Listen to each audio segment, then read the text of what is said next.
The long haul. How can we ensure women retain power? The question, the challenge has long been, how can we elevate women into high positions of leadership? Increasingly, the challenge is not just to get there, to get elected, but to be re-elected. We've seen in 2023 numerous cases, Jacinda Ardern, Zuzana Chaputova, Sanna Marin, Nicola Sturgeon, Sigrid Kaag, all this year have chosen to step aside from high office, arguably at the peak of their powers, because of the stresses on themselves and their families. These are not isolated cases. Studies show disproportionate pressure on women is systemic. The Interparliamentary Union interviewed 81 female parliamentarians from 40 European countries. 85% of them experienced psychological violence, such as sexist remarks or intimidating behavior, while nearly half of them received threats of rape, beatings, or death. Now, I want to be sober about what we're dealing with here. The House, it's not on fire. To borrow from news of the day, the volcano is exploding. And it's not okay. It is unacceptable. We have a panel which includes, we could not ask for more qualified people to address this subject. We have here 3 former heads of state who occupied the function of head of state a combined 34 years on this stage.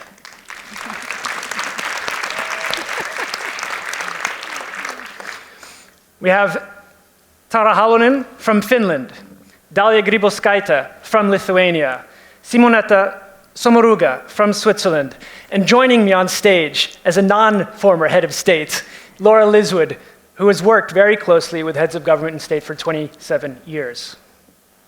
So I'd like to start with the dean of the class, if I may say so, President Halonen.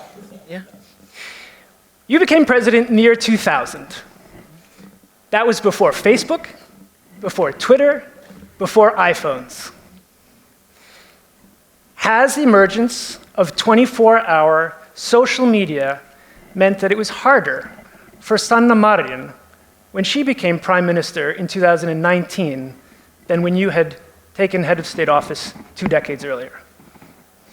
So in a way, yes. Social media is a benefit, but it's also the trouble, because they are following you 24 hours per day and 7 days per week, and you cannot avoid them so much. Transparency is a different thing. But for instance, most of the people, like Sanna Marin, also had a daughter and a husband, and so they are also partly in focus, even you try to keep them away. And I would say that when you say that old good times, I say that yeah, old good times when I became, after being 5 years foreign minister and all these wars in the Western Balkan. So when I started, it was a collapse of the Twin Towers. There was a war in Iraq, another war in Afghanistan. There was a financial crisis, and so on. So really old good times. But the social media was partly lacking.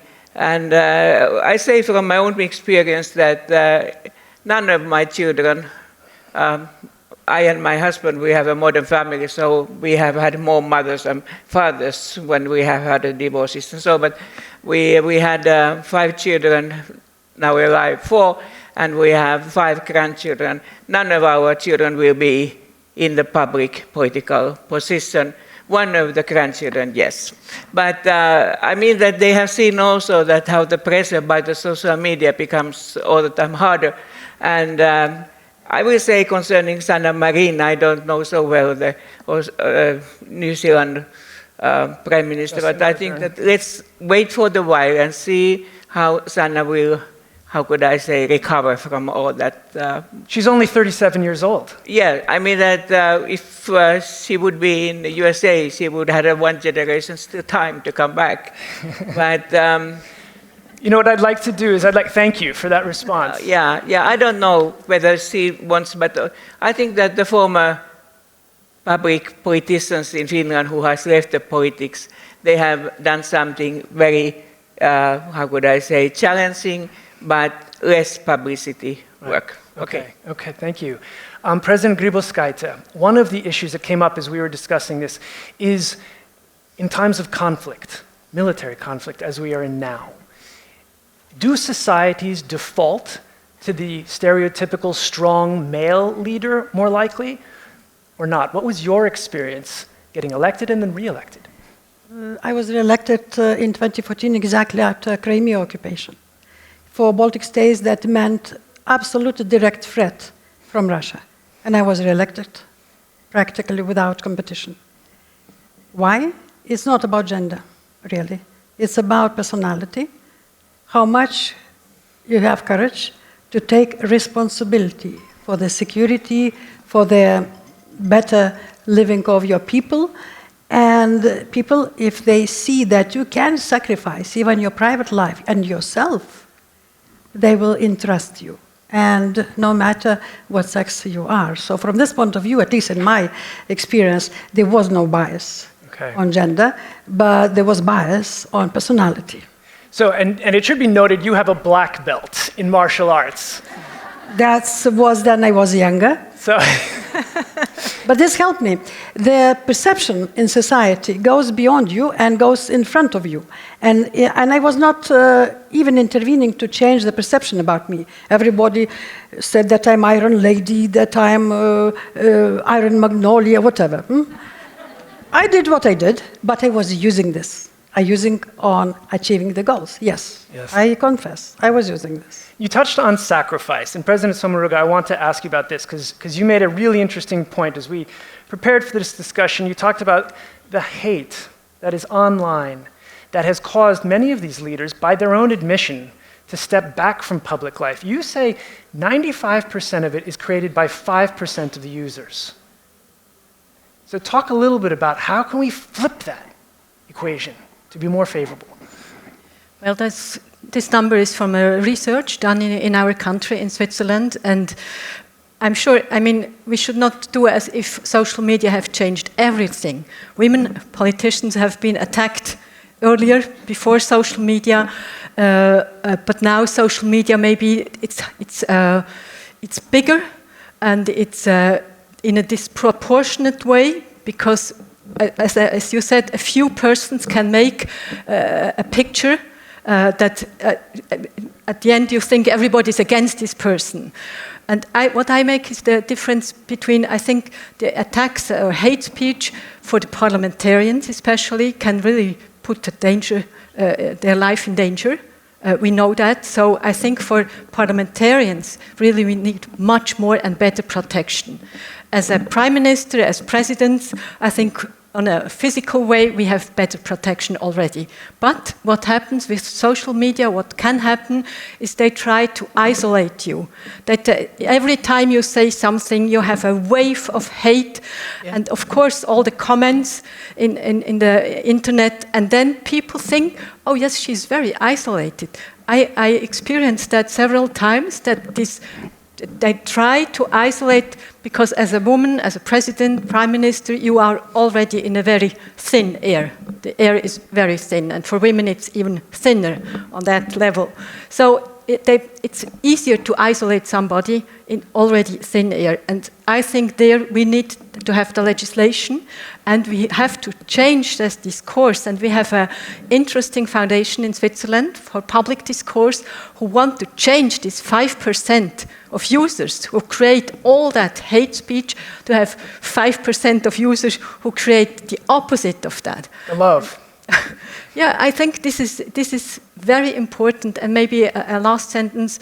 I mean, hate speech in the internet, it creates also pictures.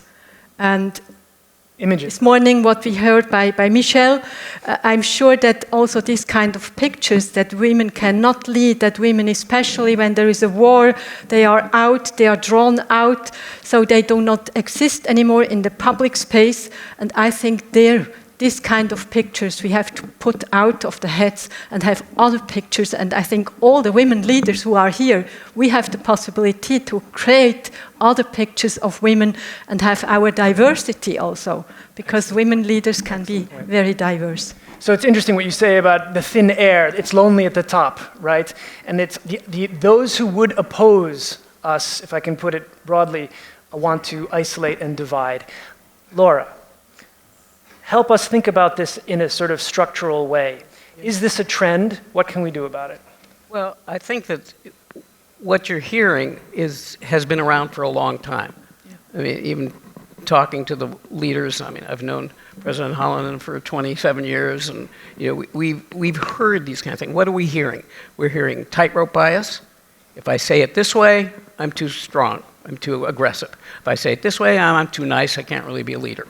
We have prove it again bias. They have to constantly, over and over, show that they deserve to be in these positions. We have leniency bias. You know, if you look like me, okay, you make a mistake. I used to make a mistake. You're a woman, made a mistake. I knew she was going to make a mistake, and now you've just proved it to me.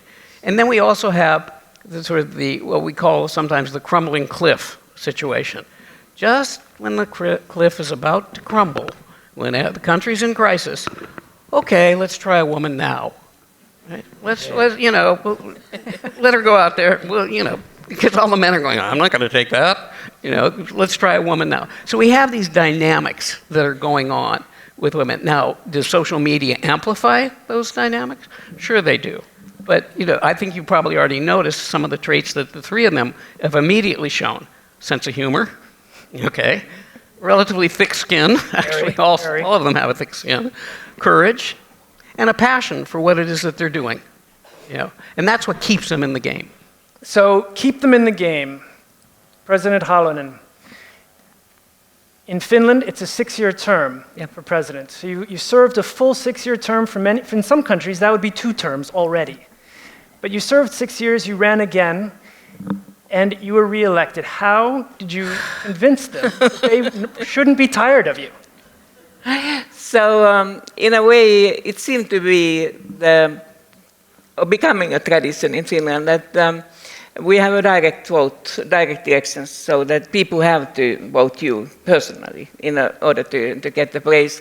So, after 6 years, normally people are very much whoever it will be, and even with a very thin difference with the next one. So they support. They think that that was my decision. That was okay. But then, when it's a second term, you in a way have a possibility to not to make it by accident or by your emotions, but you have to be. You are the candidate is in the situation. You have to really convince the persons that you are worth of the second 6 years, which is a terrible long time, and for the person who is candidating to think that anyway, okay, we live once, but perhaps the 6 years will go. Extra 6 years will go more easily. It doesn't, by the way. I think that after 10 years, most of the people think that I've been quite crazy to be here in the residence 12 years. But there are also countries where it happens even the longer time. Iceland is a good example. You have Grimson, who was a colleague in my time. He was even longer time, and I was sometimes teasing him that he's like our Kekkonen, who was 27 years. But I mean that nowadays, already 2 times 3 years or 4 years is pretty much. And it's not necessary to be so long time. But I hope that when people leave the politics, that they don't leave it because of frustration, that they think that keep your business, that they will think that now I have done my part and I will do something else which is good for the society and what I enjoy myself and my family also.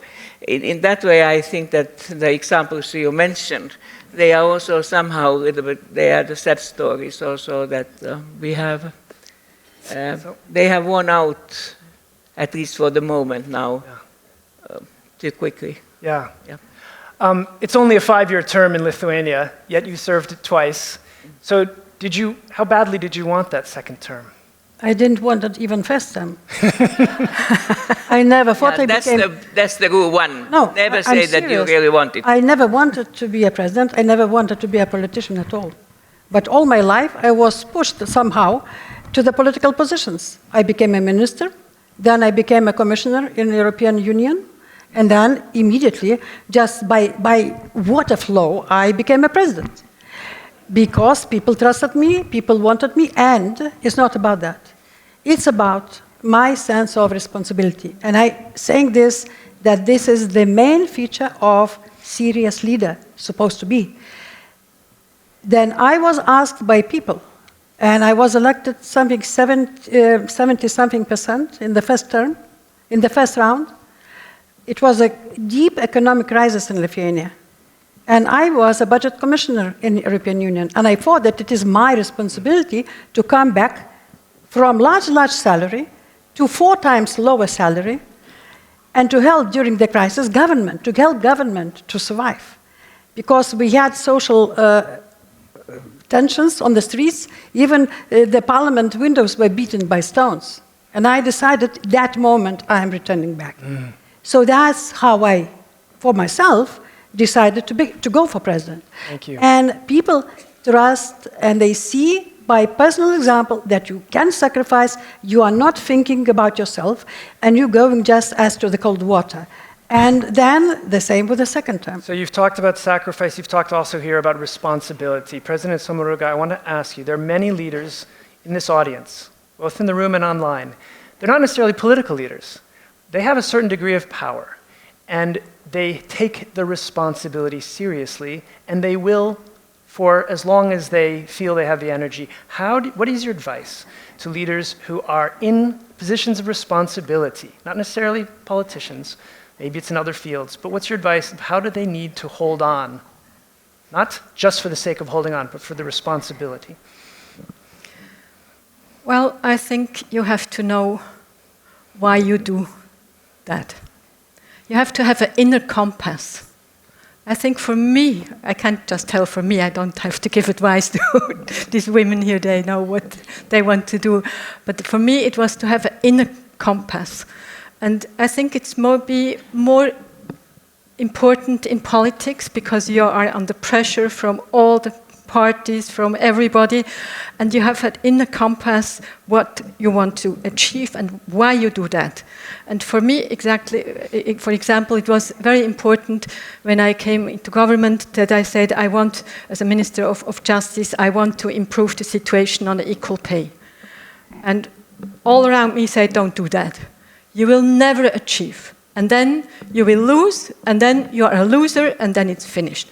So I said, no, but I'm in this office because I want to improve the situation. Or I had another example, for example, when you say things that people don't like to hear, then of course you have also the response on that. I wanted to attack the problem of women trafficking. So the reaction was, but there's no women trafficking in our country, in Switzerland. No. In all the other countries, but not in our country. And I said, no, if we look at where there is women trafficking, if we want to see it, then we will find these women, and we have to work on that. And I worked together with the police, with the women protection organizations. I went to other countries, to Serbia, to Romania, together with the police over there, with the NGOs over there. And I think this is something I would say for all the women, because I was talking about the thin air. We have to work together. We have to surround us with those people who want to work together with us, and not have included everybody, but those who really want to achieve in our direction, we have to take them with us. And I think this is female leadership, and with that we can achieve quite a lot. Beautiful, beautiful. Laura, we've got only a minute left. I'm going to ask you to take about half of that. And then we'll do a little quick lightning round to finish up. Help us think about affirmative mechanisms. Well, it's not just affirmative mechanisms, although I think that affirmative mechanisms are one of the great circuit breakers, in terms of this why so slow kind of thing. But it's also, the fact that women together can really make a difference. Affirmative mechanisms allow you to get to that critical mass. There's a great phrase. Women are like snowflakes. one alone may melt, but together we can stop traffic. Yep. Beautiful. You know what? We don't have time for a lightning round. Unfortunately, I wish we had 4 times 20 minutes. We don't.